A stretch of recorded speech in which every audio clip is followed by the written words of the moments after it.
Olá, olá, olá, meus queridos alunos do G7 Jurídico, meus queridos seguidores aí das redes sociais, Instagram, YouTube, né? Esse vídeo eu tô gravando aí para disponibilizar não apenas para os alunos do G7 Jurídico, mas também para você aí que nos segue no canal do YouTube. E hoje nós vamos tratar de um assunto extremamente importante, que é a lei nova, pessoal, sobre o racismo, a lei de número 14.532. Essa lei foi aprovada no finalzinho do ano passado e entrou em vigor há 2 dias, tá? Eu estou gravando essa aula e é sempre importante dizer isso, porque nós hoje vamos fazer vários comentários quanto a essa lei. A lei que, dentre outras mudanças, pessoal, ela tirou a injúria racial lá do parágrafo 3º do artigo 140 do Código Penal e deslocou-a para onde? Para a lei do racismo. Foi isso, entre outras mudanças, que fez a lei 14.532.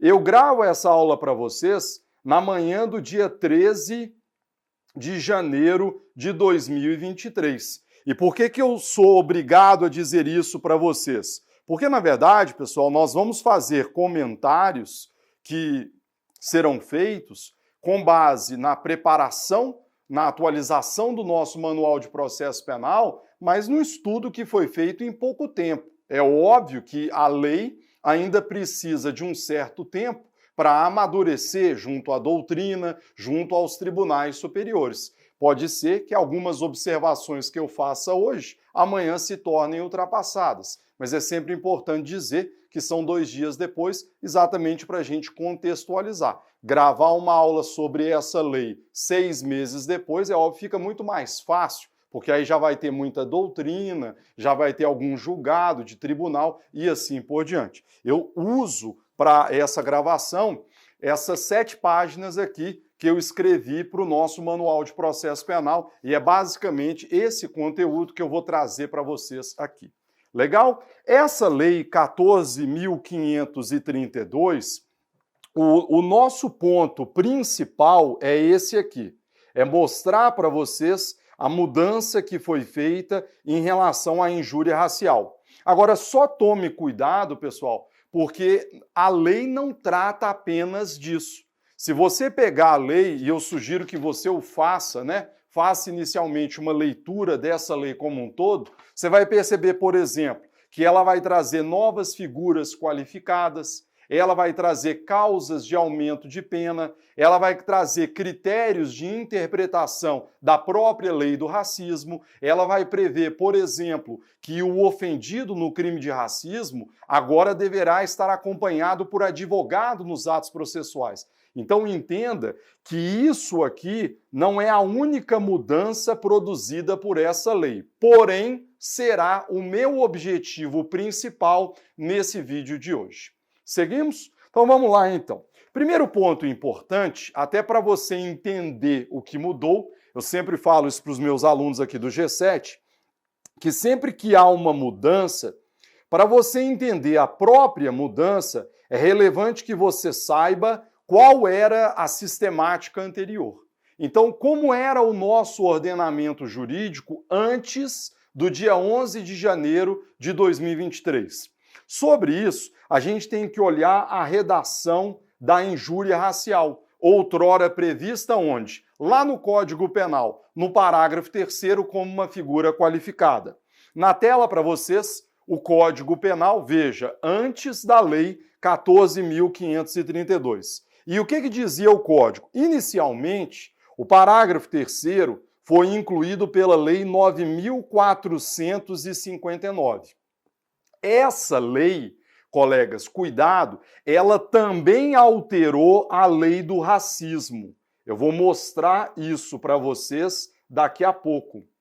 Então, a mesma lei que acrescentou esse parágrafo 3º ao artigo 140, também alterou em 1997 a lei do racismo. E eu mostro um exemplo disso na sequência para vocês. E à época, em 1997, o legislador deliberou por incluir essa injúria no parágrafo 3º.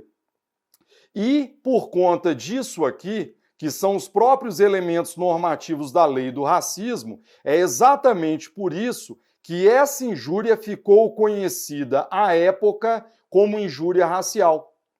Porque, na verdade, ela acaba tutelando essa injúria cometida por razões semelhantes àquelas tuteladas pela lei do racismo: raça, cor, etnia, religião ou origem ou procedência nacional, que é a terminologia que consta da Lei 7.716.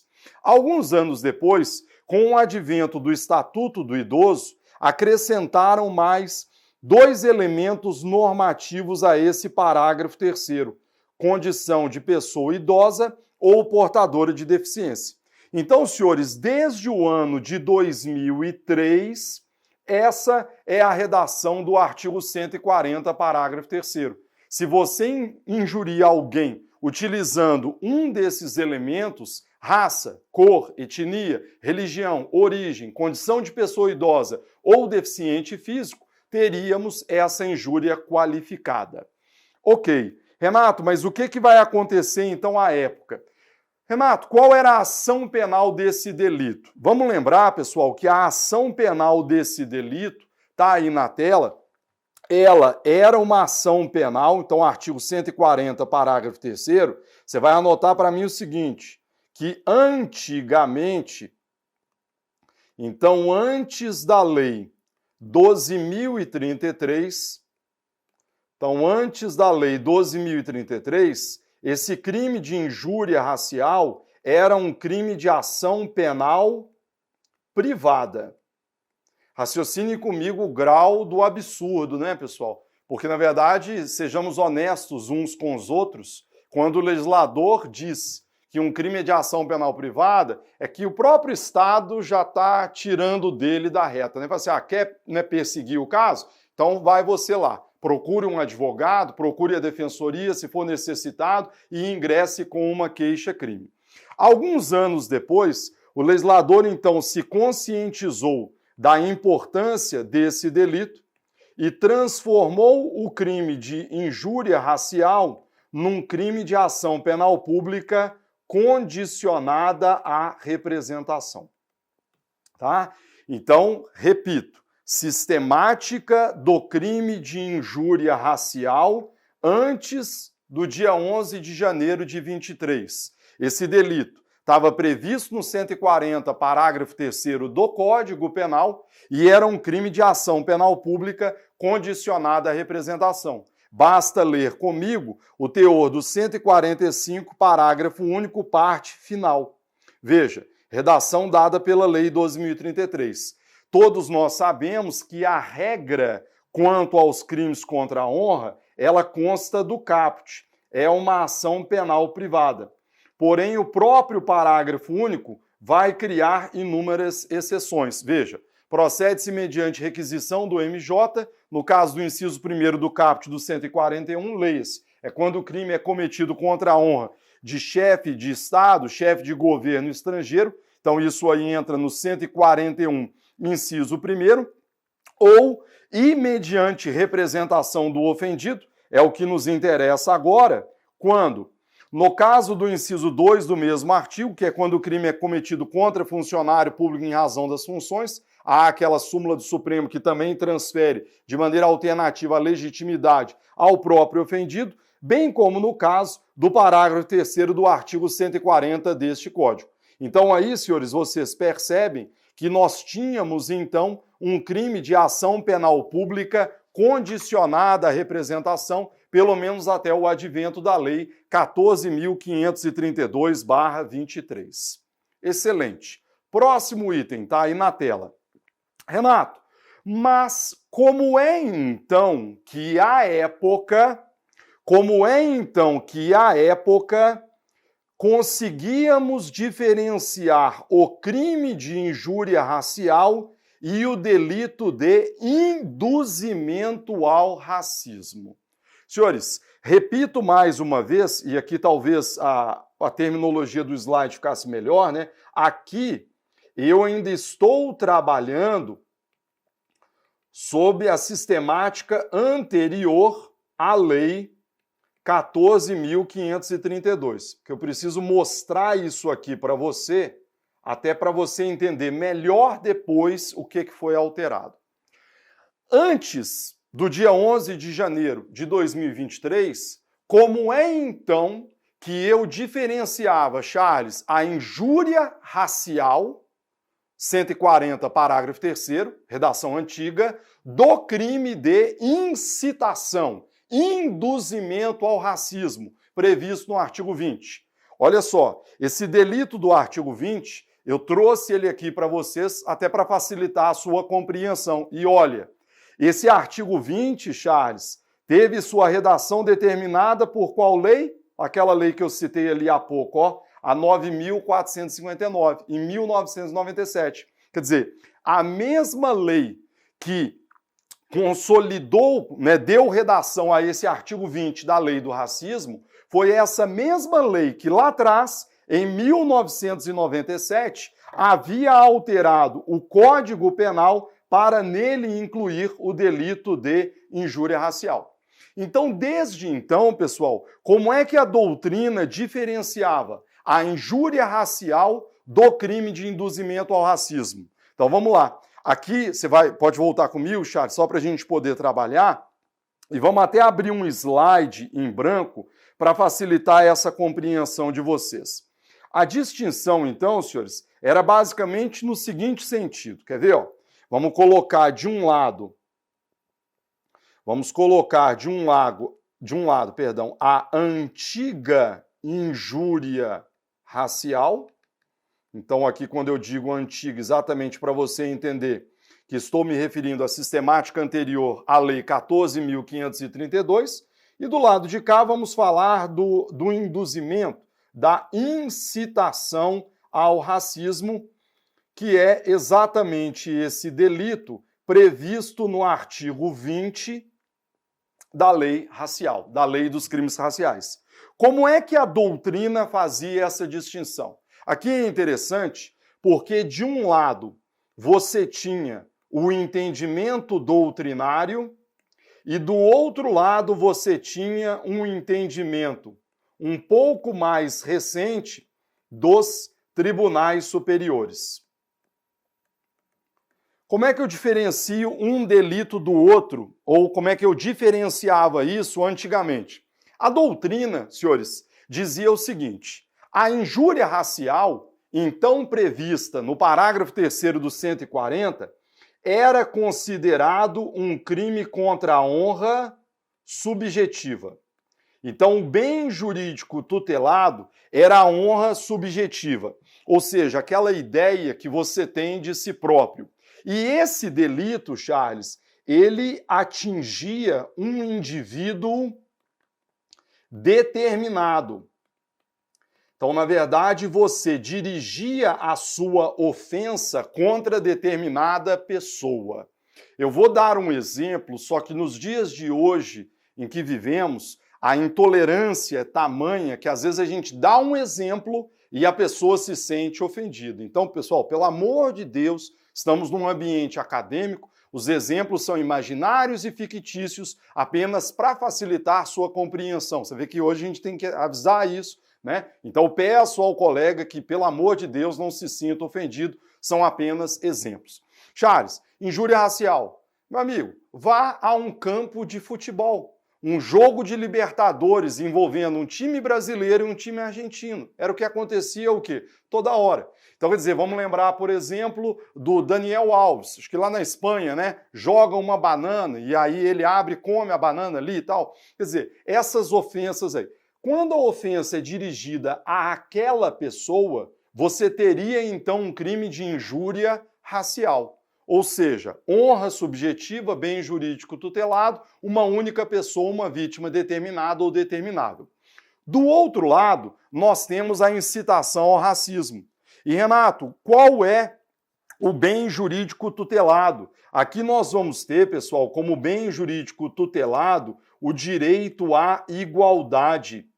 E aqui, quando eu falo direito à igualdade, eu falo em seu viés proibitório de uma discriminação negativa. A pessoa não pode sofrer uma discriminação por conta de sua raça, de sua cor, de sua etnia, de sua procedência nacional. Então esse era o bem jurídico tutelado. E além disso, dizia-se, Charles, que esse crime era cometido contra toda uma coletividade, tá? Sobre o assunto, aliás, pessoal, tem um julgado interessante que eu cito aqui no manual, que foi levado à apreciação do STJ, Charles, que foi um caso num voo de uma companhia aérea americana. Eu sempre cito esse caso. O voo já estava no território brasileiro e aí houve um desentendimento entre um passageiro e 2 comissários de bordo americanos. Num determinado momento, pessoal, os comissários de bordo viram para o brasileiro e vão proferir a seguinte frase, abre aspas: amanhã vou acordar jovem, bonito, orgulhoso, rico e sendo um poderoso americano. Você vai acordar como safado, depravado, repulsivo, canalha e miserável brasileiro. Eu pergunto aos senhores, né?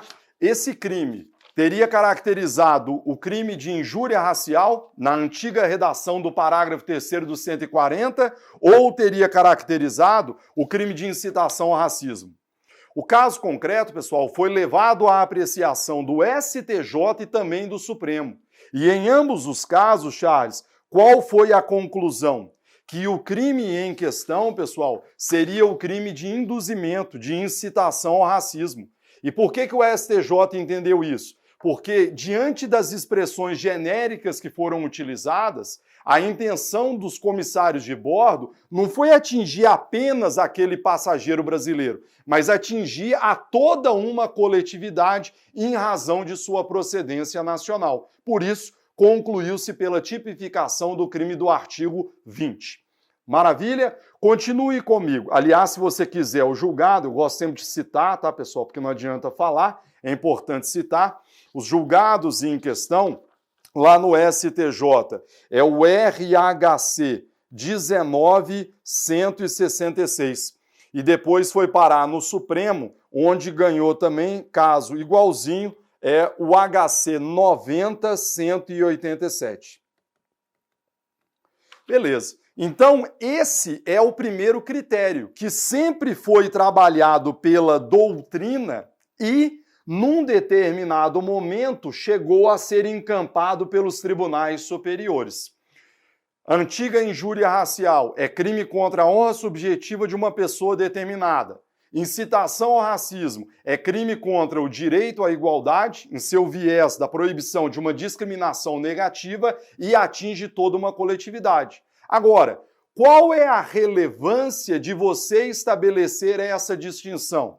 Ora, meus amigos, se eu estou diante de um crime de incitação ao racismo, significa dizer que eu vou aplicar, então, ao artigo 20 da Lei 7.716, todos os consectários constitucionais previstos no inciso 42 do artigo 5º da Constituição Federal. Porque às vezes a gente fala sobre racismo, Charles, é importante você entender não apenas a gravidade da conduta, mas também, e como consequência, a gravidade dos efeitos. O que vai acontecer como desdobramento da prática do racismo? A Constituição diz que estaremos diante, então, de um crime inafiançável, de um crime imprescritível e obrigatoriamente sujeito à pena de reclusão nos termos da lei.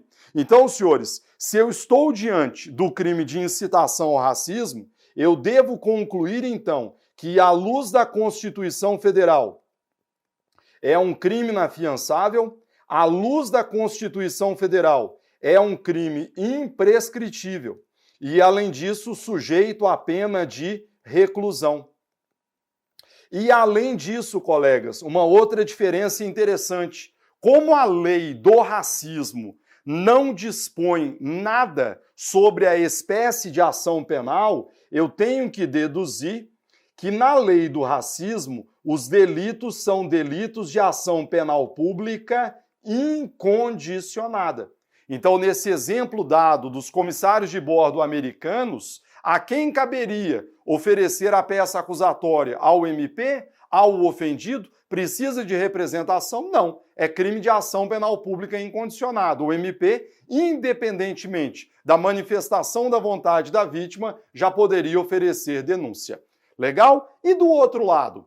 E olha a diferença do tratamento. Se eu estou diante de um crime contra a honra subjetiva, que apesar de envolver elementos referentes à raça, cor, etnia, religião ou procedência nacional, ele não é elencado como um crime de racismo, a quais consequências esse delito estará sujeito? Pois bem, se ele não é considerado racismo, isso significa dizer que a injúria racial, Charles, repito, era um crime afiançável, era um crime prescritível e era um crime que não necessariamente deveria se sujeitar a uma pena de reclusão. Ou seja, poderia se sujeitar ou não, mas não necessariamente. Se você olhar o 141, parágrafo 3º, ele até tinha uma pena de reclusão, mas não que isso fosse obrigatório, porquanto não estávamos diante de um crime aí de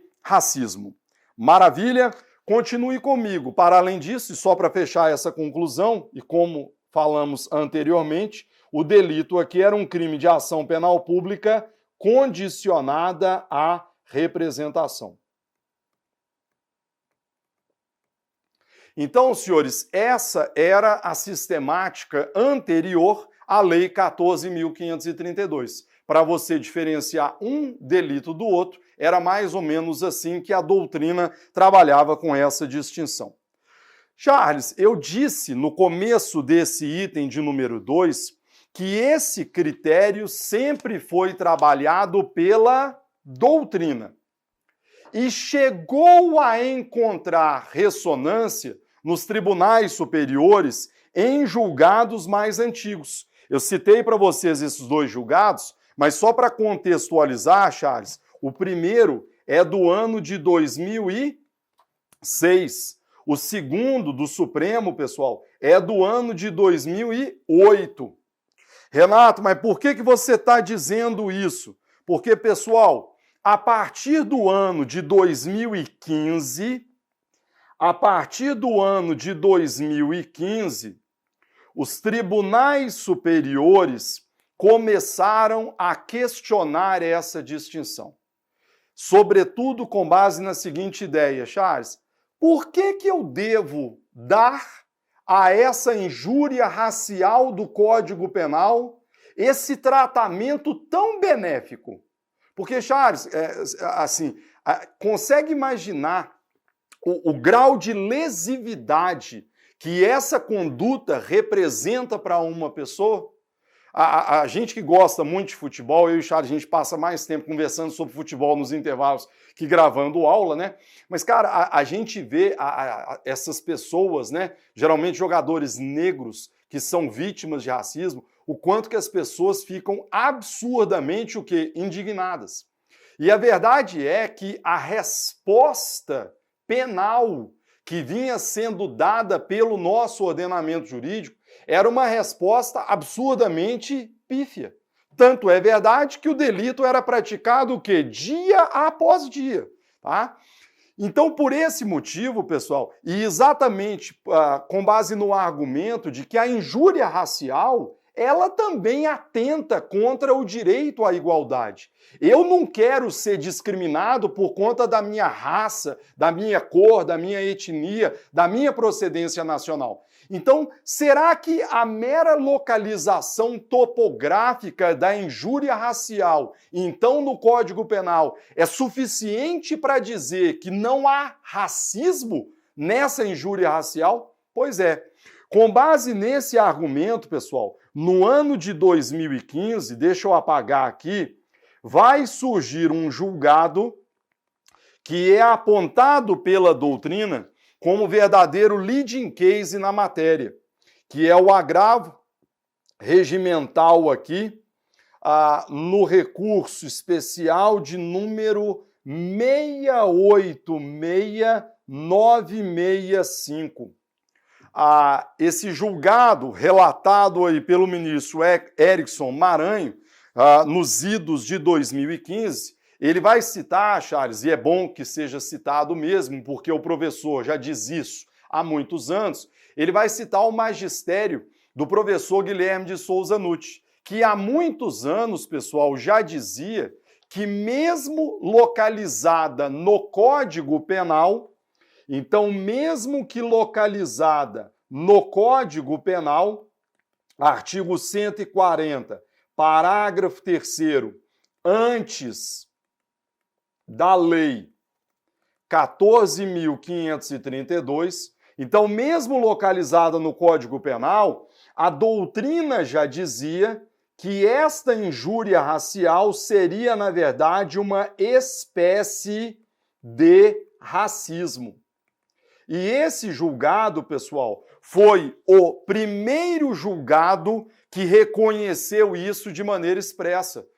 Injúria racial é, sim, uma subespécie de racismo. E se é racismo, o que isso significa dizer? Significa dizer que eu tenho que aplicar todas as consequências previstas na Constituição Federal. Então foi um dos primeiros julgados de tribunais superiores em que se concluiu que a injúria racial seria, portanto, crime de natureza imprescritível.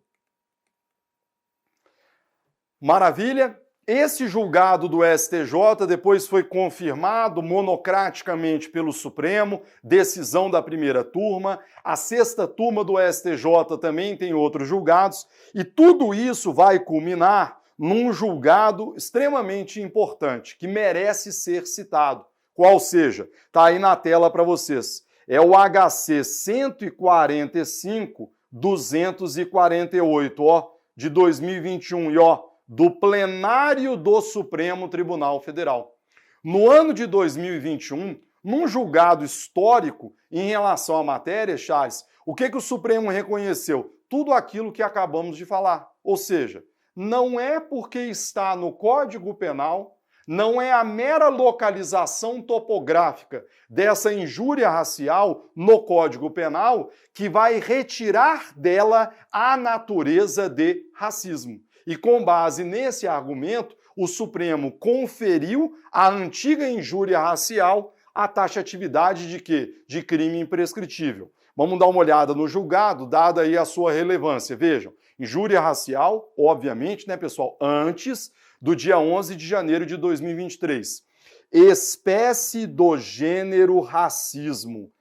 Imprescritibilidade. Denegação da ordem. Depende-se das normas do texto constitucional, de compromissos internacionais e o reconhecimento do racismo estrutural como dado à realidade brasileira ainda a ser superado no meio da soma de esforços e de todo o conjunto.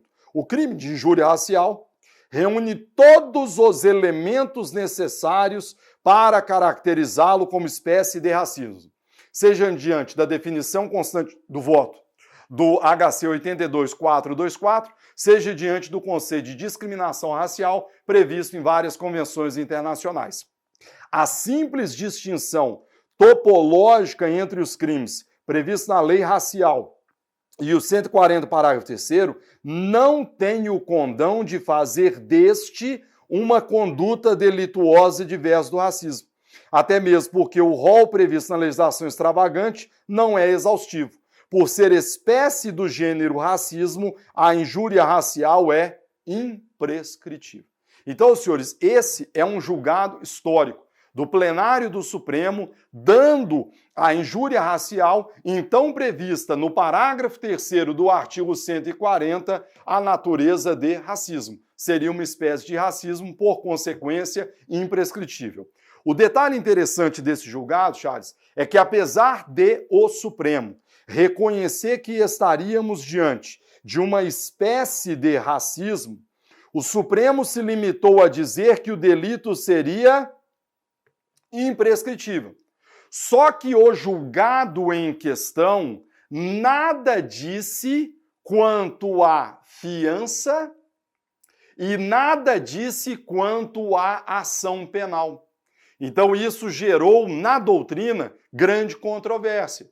Espera aí, será então que eu vou aplicar todos os desdobramentos previstos na Constituição? Ou será que eu aplico apenas a imprescritibilidade, já que o julgado foi expresso apenas nesse sentido? Pois é, isso gerou grande confusão. Para uns, a partir do momento em que o Supremo reconheceu que seria espécie de racismo, você deveria aplicar todos os demais consectários. Outros não. Entenderam que o Supremo teria decidido apenas quanto à imprescritibilidade. Logo, pelo menos enquanto não houvesse mudança legislativa ou jurisprudencial, o delito continuaria sendo afiançável e continuaria sujeito à ação penal pública condicionada à representação. Aliás, é a nossa opinião, porque o Supremo não disse nada quanto à espécie de ação penal. E aí veja que situação esdrúxula, né? Porque nós teríamos um crime imprescritível, um crime que poderia ser processado daqui a 50 anos,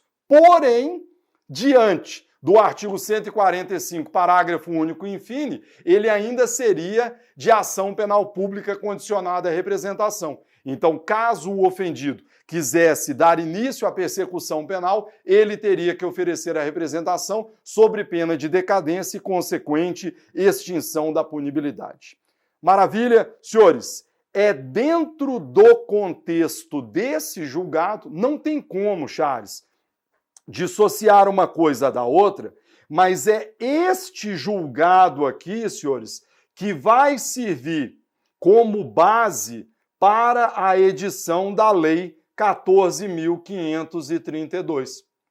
Porque se você der uma olhada nessa lei, e é o que vamos fazer a partir de agora, o que o legislador, então, diante da decisão do Supremo, resolveu fazer? E aí, na minha opinião, de maneira acertada, Charles.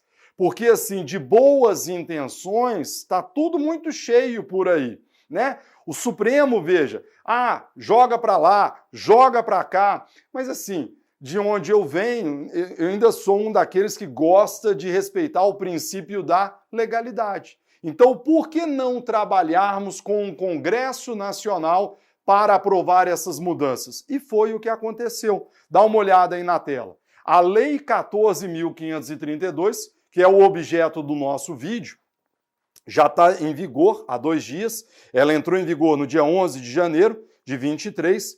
Ela, então, passou a tipificar como crime de racismo a injúria. Tá? E ela fala isso expressamente. Se você pegar a lei, no cabeçalho dela, ela vai dizer, para tipificar como crime de racismo, eu vou até melhorar, para tipificar como crime de racismo, porque a lei vai falar isso, a injúria racial. Tá? Além disso, ela também prevê pena de suspensão do direito em caso de racismo praticado em atividade desportiva ou artística, prevê pena para o racismo religioso e recreativo e para o praticado por funcionário público. Então, sem dúvida alguma, pessoal, a grande novidade é exatamente essa.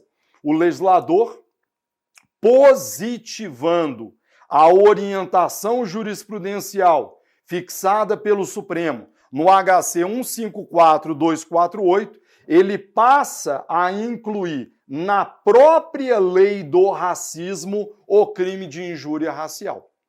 Vamos lembrar o seguinte, Charles, na redação originária do 140, parágrafo 3º, quantos elementos normativos nós tínhamos? Veja comigo, raça, cor, etnia, religião, origem, pessoa idosa portadora de deficiência. 7.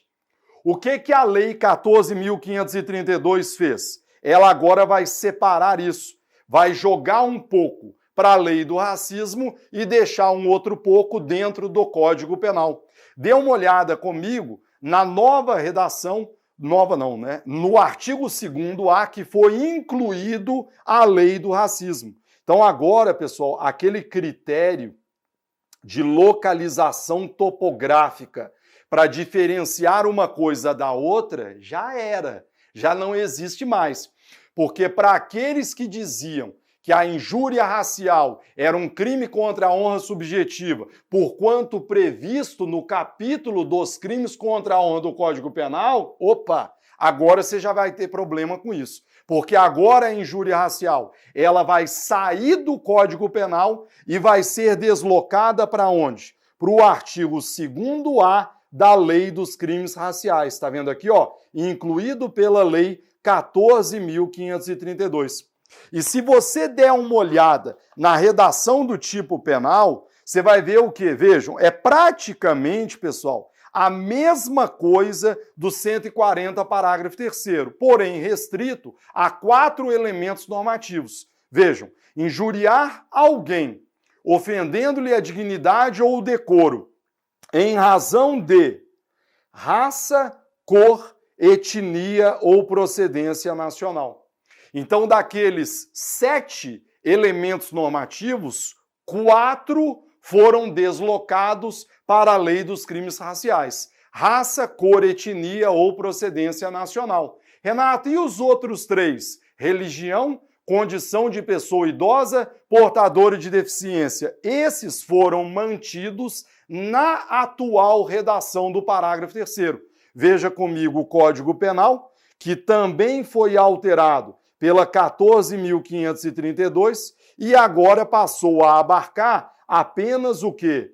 A injúria preconceituosa em razão da religião, condição de pessoa idosa ou condição de pessoa portadora de deficiência. Pronto, separou as coisas. Legal? Essa, então, pode ficar comigo, Charles, a principal mudança produzida pela lei. Tirou do Código Penal aqueles 7 elementos normativos, 4 foram deslocados para a lei do racismo e 3 permaneceram dentro do Código Penal. Professor, com isso o senhor finaliza o bloco? Não. Você está de brincadeira? Porque aqui, meu amigo, agora sim a gente vai aprofundar. Observações quanto aos reflexos penais e processuais penais. Senhores, fazer leitura do texto legal é muito simples, né? O que é mais interessante, e é o que eu venho fazendo aí nas madrugadas dos últimos 2 dias, é você se debruçar sobre o novo texto e se perguntar o que isso vai repercutir no meu dia a dia. Quer ver? Vamos lá, e sem prejuízo de outras questões que certamente surgirão ao longo do tempo. Primeiro ponto importante, que de cara, Charles, já dá para notar. A tipificação do crime de racismo, de injúria racial, ainda que a ofensa seja perpetrada contra uma única pessoa. Estão lembrados do que eu expliquei da doutrina antigamente? Se eu virasse para alguém e falasse assim, olha, você é um exemplo, pelo amor de Deus, você é um brasileiro porco. Então você fala assim, atingiu uma única pessoa, crime contra a honra, injúria racial sistemática anterior. Todo brasileiro é porco, pobre, sujo, imundo. Aquele caso lá que a gente citou dos comissários de bordo americanos. Não. Aí você generalizou. Isso sim é incitação ao racismo. Doravante, meus colegas, ou desde o dia 11 de janeiro de 2023, esse critério deixará de existir. E por quê? Porque a redação do novo delito de racismo, ela é categórica. Dá uma olhada comigo, a injúria precisa ser cometida contra uma coletividade para caracterizar o crime de racismo? Não. O que o tipo penal está me dizendo é que ainda que você pratique esta injúria contra uma única pessoa, isso, por si só, já terá o condão de caracterizar o quê? O crime de racismo, de injúria racial. Então, de uma vez por todas, e aí, positivamente, pelo menos na minha opinião, o legislador espanca esse critério absurdo, outrora trabalhado pela doutrina, de que o fato de você ofender uma única pessoa não tem o condão de caracterizar racismo. Quem disse isso, Charles? A Constituição, por acaso, diz, em algum momento, que o racismo precisa ser praticado contra uma coletividade? Não. Você não pode ter uma pessoa singular, vítima de um crime racial, é óbvio que pode.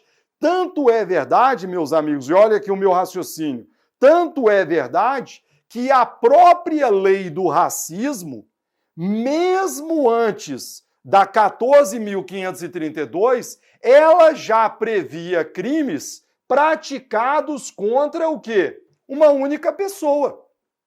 Então vamos imaginar o seguinte, ó, esse crime aí do artigo 3º, o cara passou em todos os certames do concurso, primeira fase, segunda fase, chegou na prova oral. Aí eu viro para ele na prova oral e falo assim, olha, vai me desculpar, mas como você é adepto de religiões de matrizes africanas, eu não vou permitir que você esteja habilitado a esse cargo da administração direta. Eu indago. O crime foi cometido contra uma coletividade? Não. O crime foi cometido contra aquele cidadão. É crime de racismo? Sempre foi, desde 1989. E ninguém jamais questionou esse fato para dizer que não haveria racismo. Então, por que delitos como esse podem ser considerados como racismo? E por que eu preciso continuar exigindo que a injúria seja praticada contra uma coletividade para dar a ela o status de racismo? Então aqui, Charles, para mim, a principal mudança, cara, e vai mudar drasticamente. Porque agora, se você estiver num jogo de futebol e ofender um jogador, se você está no ponto de ônibus e ofende uma outra pessoa por conta de sua religião, por conta de sua raça, cor, etnia e tal, você vai ter caracterizado o delito de racismo. Repito, e vou falar sobre isso, quando esta injúria for praticada em razão de quê? Raça, cor, etnia ou procedência nacional. Maravilha? Beleza. Observação de número 2. Princípio da continuidade normativo típica. Professor, teria havido abolício criminis em relação à antiga injúria racial? Charles, abolício criminis pressupõe não só a revogação de lei anterior, mas ela também pressupõe que aquela conduta deixe de ser considerada crime. Estou aqui lembrando um exemplo antigo, adultério. Adultério antigamente era crime, deixou de ser. Num determinado momento, o legislador optou por revogá-lo. Teria havido abolício crimes em relação à injúria racial? Não. Lógico que não. Então, senhores, não há falar em abolício crimes. Exatamente por conta desse princípio aqui colocado para vocês. Na verdade, a injúria racial sempre foi tratada como crime. Está lá no 140, parágrafo 3º antigo. O que aconteceu agora no dia 11 de janeiro foi simplesmente o quê? A migração de parte de seu conteúdo para o artigo 2º-A da Lei dos Crimes Raciais. Então, etnia, procedência nacional, raça e cor estão no artigo 2º-A. Religião, condição de pessoa idosa ou portadora de deficiência continuaram no parágrafo 3º. Então não há falar em abolício crimes à luz do princípio da continuidade normativo típica. Prosseguimos. Porém, houve um aumento da pena. Pois é, meus amigos. Cuidado para não perder de vista esse aumento da pena. E vejam como que houve um recrudescimento da sanção. A injúria racial, Charles, antigamente, e eu devolvo aí para vocês, ela estava prevista onde? No parágrafo 3º. Peço desculpas aqui, pessoal, eu mesmo que preparo o material, o bom é que a culpa é sempre minha, né, Charles? Então, não dá nem para colocar na conta do estagiário. A injúria racial, ela tinha, e nesse ponto não sofreu nenhuma alteração, uma pena de reclusão de 1 a 3 anos. Tá? Então, a pena da injúria racial era uma pena de reclusão de 1 a 3 anos, e nesse ponto, Charles, se você olhar para a redação dada depois da 14.532, não houve mudança alguma. Então, a pena continua sendo de 1 a 3 anos e multa. Porém, se você olhar para o novo crime de racismo, de injúria racial, você vai perceber nitidamente a diferença. Porque aqui, meu amigo, o sarrafo agora um pouco mais Complicado. E por quê? Pena de 2 a 5 anos e multa. O aluno, né, no primeiro ano de faculdade, aí ainda começando os seus estudos, quando você olha para o quantum de pena, às vezes você não dá 1, 3, 2, 5. Tá bom. Na prática, o que isso significa dizer?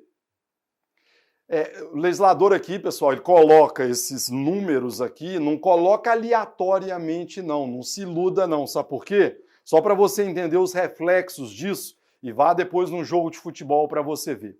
Quando o crime tem pena mínima de 1 ano, como é o caso da injúria do parágrafo 3º, vou chamar de injúria religiosa, pessoa idosa ou deficiente, quando a pena mínima é de 1 ano, o que isso significa dizer? Que aqui, suspensão condicional do processo.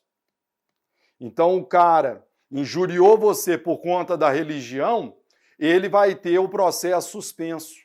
Beleza. Pena máxima de 3 anos. O que isso significa dizer?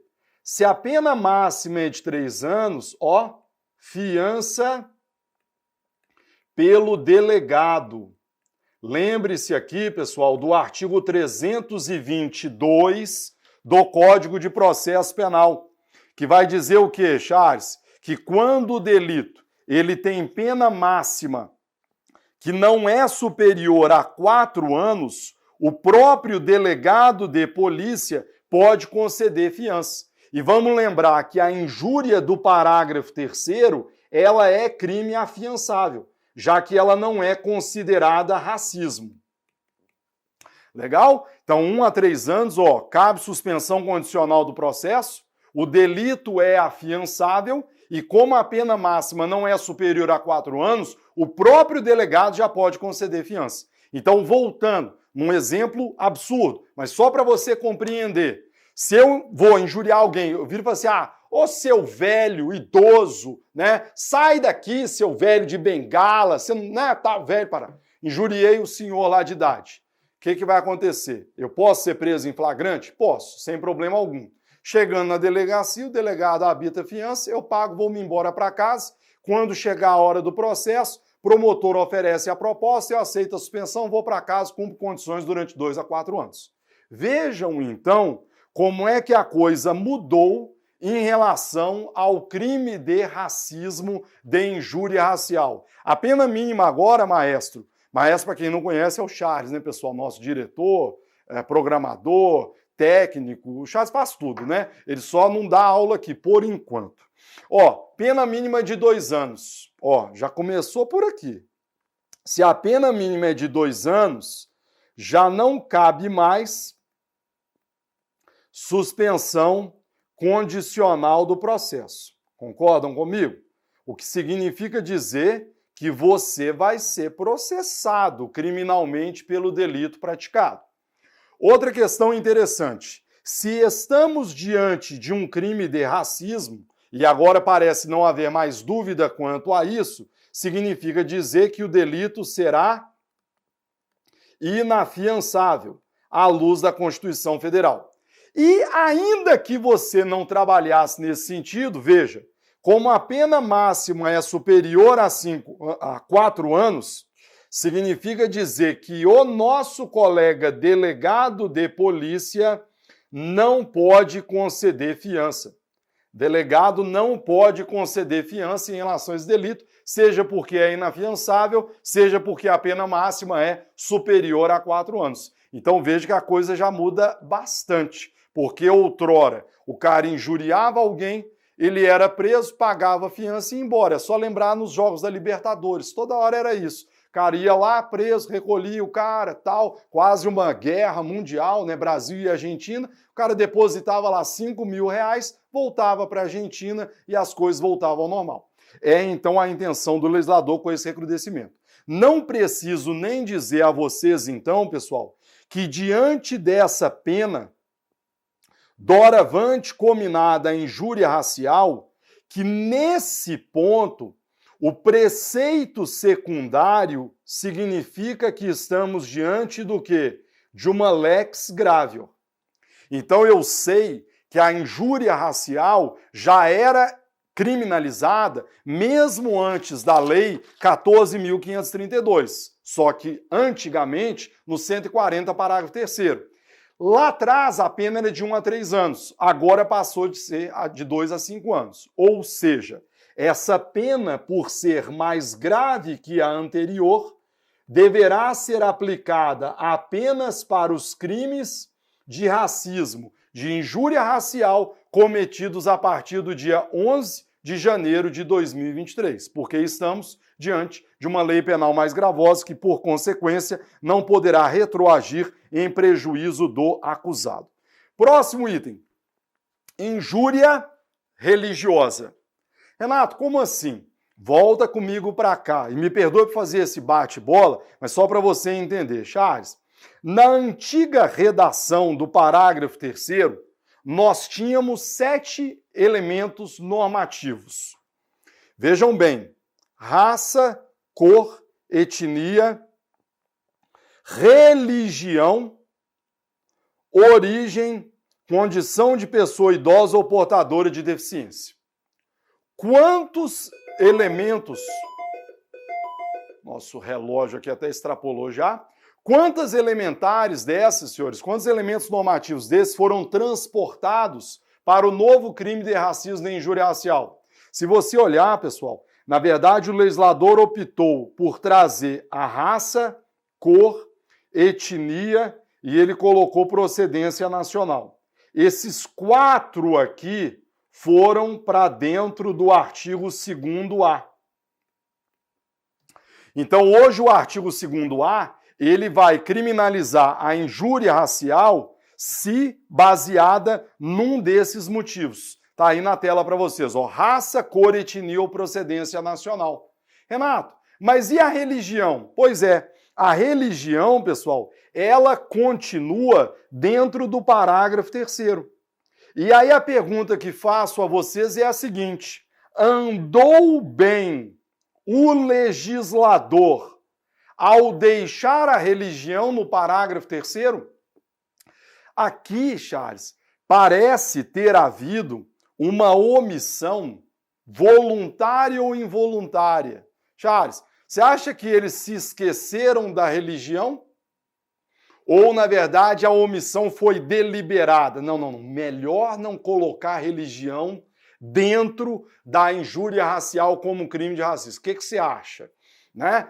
Então, senhores, o que acontece? Aqui, se você olhar, você vai ver um claríssimo equívoco, porque a lei do racismo, ela utiliza esses 5 elementos normativos. Aliás, basta ler o artigo 1º. Olha que situação absurda, maestro. Porque a lei do racismo, ela vai punir a discriminação ou preconceito em razão de, vai vendo, raça, cor, etnia, procedência nacional e religião. Religião está dentro. Então, todos os crimes da lei do racismo vão utilizar esses 5 preconceitos: raça, cor, etnia, religião ou procedência nacional. Aí vem o legislador da Lei 14.532 e o que poderíamos esperar dele? Que esses 5 preconceitos também constassem do artigo 2º-A. Mas aí, não sei por quê, ou talvez dê para imaginar, né, dada a intolerância religiosa que vivemos no nosso país, o que o legislador resolve fazer? Ele esquece da religião, esquece ou não coloca de propósito. Mas ele vai colocar aqui apenas o quê? A raça, cor, etnia ou procedência nacional. Aí a pergunta que eu faço ao senhor e à senhora é: será então que eu posso, através de um raciocínio de analogia, dizer, não, o legislador comeu bola, se esqueceu, mas como eu sou o Supremo Tribunal Federal, eu vou incluir no artigo 2º-A a religião. Posso fazer isso? Senhores, na nossa humilde opinião, você não pode fazer isso. E não pode fazer isso por uma razão muito óbvia. Se você incluir a religião dentro do 2º-A, você vai estar fazendo evidente o quê? Analogia em malam partem. Porque, na verdade, bem ou mal, o legislador aí incluiu apenas 4 preconceitos: raça, cor, etnia, procedência nacional. Ele não incluiu religião. E tanto é verdade que ele não incluiu religião, que foi a própria lei 14.532 que alterou o parágrafo 3º do 140 e por aqui manteve a injúria consubstanciada na utilização de elementos referentes à religião.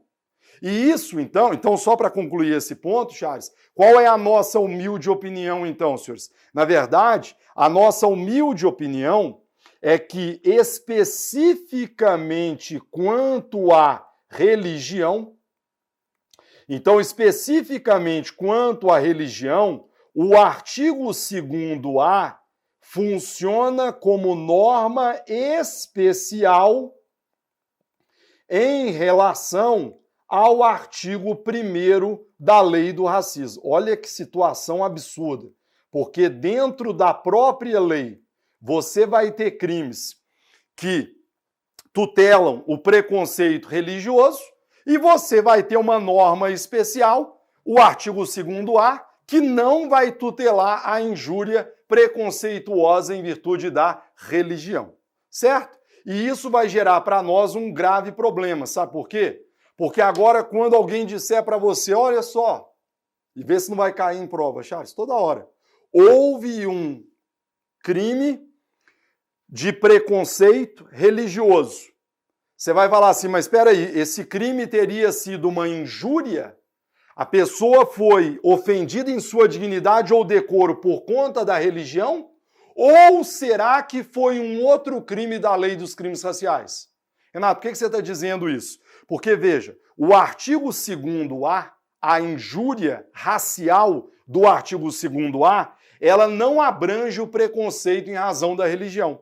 Mas todos os demais crimes da lei dos crimes raciais abrangem o preconceito em razão da religião. Eu espero não estar sendo confuso, que realmente é algo confuso, Charles, mas se você pegar, por exemplo, aquele próprio artigo 20, que nós já citamos na gravação de hoje, ele abrange o quê? A religião. Então, se eu disser, exemplificando, tá, pessoal, pelo amor de Deus, se eu dissesse, olha, não devemos admitir pessoas adeptas de religiões protestantes, de católicos, de matrizes africanas e assim por diante. Essas pessoas não podem ser toleradas na nossa sociedade. Eu estou induzindo a discriminação ou preconceito em razão da religião. Vou responder pelo artigo 20. Agora, se eu injuriar alguém utilizando esse mesmo preconceito, aí eu saio da lei dos crimes raciais e vou para o 140, parágrafo 3º. É uma incongruência absurda. Mas, e aqui sendo muito honesto com vocês, certamente foi uma omissão deliberada do Congresso Nacional diante de conflitos ideológicos e religiosos que nós temos na nossa sociedade. Não quiseram deslocar isso para injúria racial. Colegas, próximo item, injúria em razão de homofobia ou transfobia.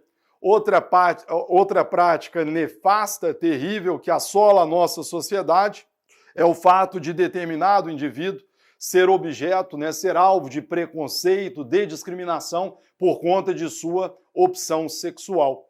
Será que eu posso, volta comigo aqui, Charles, fazer uma interpretação extensiva, uma analogia no artigo 2º-A e aí também incluir a homofobia e a transfobia? Posso ou não posso? Então imagine alguém, Charles, que foi injuriado em razão, por exemplo, de sua homossexualidade. Isso tipificaria o crime de racismo, de injúria racial? Num primeiro momento, quando eu pergunto isso para vocês, talvez você pudesse dizer para mim, professor, aqui vai ser aquela mesma ideia da religião. A lei, professor, previu apenas o quê? O preconceito de raça, cor, etnia ou procedência nacional. Não falou nada sobre opção sexual. Se você aí incluir a homofobia ou transfobia, professor, haveria analogia em Malaparte, a semelhança da religião. Tudo bem. Só que nesse ponto, colegas, nós temos que parar o nosso raciocínio e trazermos à colação o quê? A decisão proferida pelo Supremo no julgamento da ação direta de inconstitucionalidade por omissão 26 e do mandado de injunção 4733. Vamos lembrar aqui, e importante, os dois julgados são de 2019, logo anteriores à Lei 14.532, mas desde o ano de 2019, Charles, qual é a orientação do Supremo em relação à homofobia ou transfobia? Caracteriza racismo. O Supremo vem dizendo que, diante da omissão do Poder Legislativo em criminalizar essas condutas, pelo menos até que esse vazio seja superado pelo Congresso Nacional, eu posso enquadrar essas condutas à luz da Lei 7.716/89. Julgado, aliás, uma das teses fixadas no julgado, está aí na tela para vocês, vejam. Até que sobrevenha lei emanada do Congresso, destinada a implementar os mandados de criminalização, definidos nos incisos 41 e 42 do artigo 5º, as condutas homofóbicas e transfóbicas, reais ou supostas, que envolvem aversão odiosa à orientação sexual ou à identidade de gênero de alguém, por traduzirem expressões de racismo, compreendido em sua dimensão social, ajustam-se, mediante adequação típica aos preceitos primários de incriminação definidos na 7.716, constituindo também, na hipótese de homicídio doloso, circunstância que o qualifica por caracterizar motivo torpe. Pois bem, aí a pergunta que faço é: será que esta decisão do Supremo, repito, proferida nos idos de 2019, também poderá ser aplicada ao crime do artigo 2º-A? Porque o 2º-A foi incluído agora pela Lei 14.532. Senhores, é óbvio que é um tema recente, são 2 dias desde a publicação da lei. Estou sendo muito transparente, não escutei ninguém falando sobre isso, não li nada sobre o assunto. Mas, na minha opinião, Charles, você tem 2 possíveis interpretações. Não. O artigo 2º-A abrange apenas raça, cor, etnia e procedência nacional. Tá. Mas então quer dizer que, à luz da decisão do Supremo na ADO 26 e MI 4733, para todos os demais crimes da lei racial, vale a homofobia e a transfobia. E não vale para o 2º-A? Quer dizer, você vai ter dentro de uma mesma lei, é bem verdade que a religião, isso vai acontecer, mas aí causada pelo próprio legislador, e não há uma decisão ainda do Supremo quanto à religião, quem sabe? O Supremo até faz essa orientação e traz para o 2º-A a religião. Mas veja bem, como é que eu vou dizer que a homofobia e a transfobia vale para todos os crimes da lei dos crimes raciais, à exceção do 2º-A? Quer dizer, dentro de uma única lei, eu vou ter 2 sistemas completamente diferentes. Um que criminaliza a homofobia e a transfobia e outro que não criminaliza. Na minha humilde opinião, pessoal, e amanhã posso acabar me equivocando, mas faz parte, né? A gente está aqui para dar a cara a tapa mesmo. Na nossa humilde opinião, a injúria racial, doravante, também deverá abranger a homofobia e a transfobia. Então, toda a ratio essendi, né, quer dizer, a razão de ser da decisão do Supremo, ela é válida, porque não há lógica nenhuma em você interpretar uma lei de maneira sistemática para dizer que para uns crimes haverá homofobia e transfobia como racismo, e para a injúria não haveria. A lógica não me parece muito adequada. Caminhamos já seguindo em direção ao fim da aula, pessoal. Item 4.6, Qual é a ação penal dos crimes de racismo, de injúria racial? Senhores, o crime previsto doravante no artigo 2º-A da Lei 7.716. Qual é a espécie de ação penal? Ora, já disse isso lá atrás. A lei dos crimes raciais, Charles, ela não dizia e continua não dizendo nada sobre a espécie de ação penal. E todos nós sabemos que, à luz do Código Penal, quando a lei não diz nada, subentende-se que o crime é de ação penal pública incondicionada. Lembre-se nesse ponto, então, pessoal, que aqui estamos diante de uma lex gravio.